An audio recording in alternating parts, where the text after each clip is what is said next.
Welcome back to RamZland. Today I want to show you how to extinguish a flame using convection currents. Check this out. All I'm using in this investigation is a small candle, a glass or a plastic cylinder that's open on both ends, some matches, my infrared thermometer, and a little bit of aluminum foil.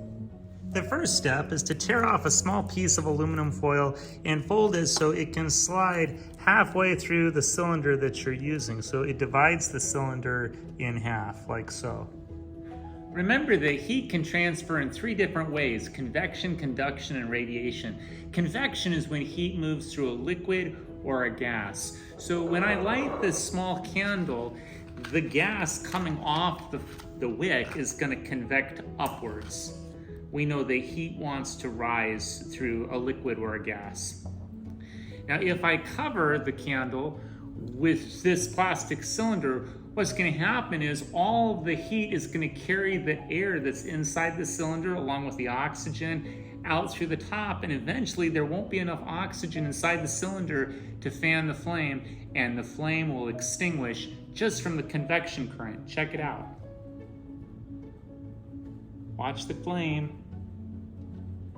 And it's almost out and it's extinguished just like that. Because we know that 70% of our atmosphere is nitrogen, there's only about 17% oxygen in the atmosphere. So this convection current carries the oxygen out of the plastic cylinder. Now we're going to try to divide the cylinder with that piece of aluminum foil that we folded. Check out what happens this time.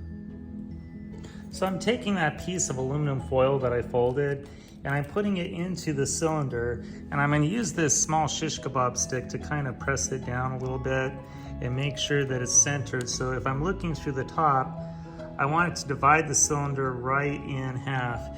And we want to see if a convection current will cycle through the cylinder so that air is going to be drawn in on one side and air will come out, it'll convect out the other side. So you'll have a circular convection current inside the cylinder. Let's see if it works. So we're going to light that same candle.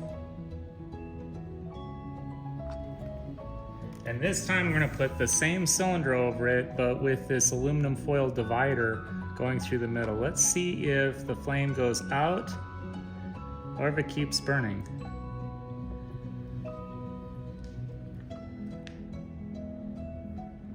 Looks like it's still going. Now the difference here is you still have hot air rising inside the cylinder, but one side has air rising and the other side is drawing fresh oxygen into the cylinder to keep the flame burning. So if I use my infrared thermometer, we should be able to see that one side of the cylinder is quite a bit warmer than the other side. On this side, it's up to 165.7 degrees Fahrenheit, but on this side, it's only 94.3 degrees Fahrenheit. Quite a bit hotter on one side than the other. This phenomena is not unlike how we heat our homes.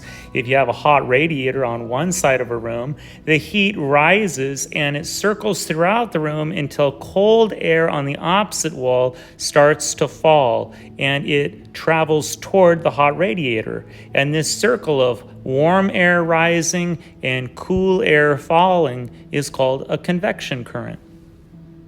I hope you enjoyed today's edition of RamZland, and I'll see you next time. If you enjoyed this video, be sure to remember to like and subscribe.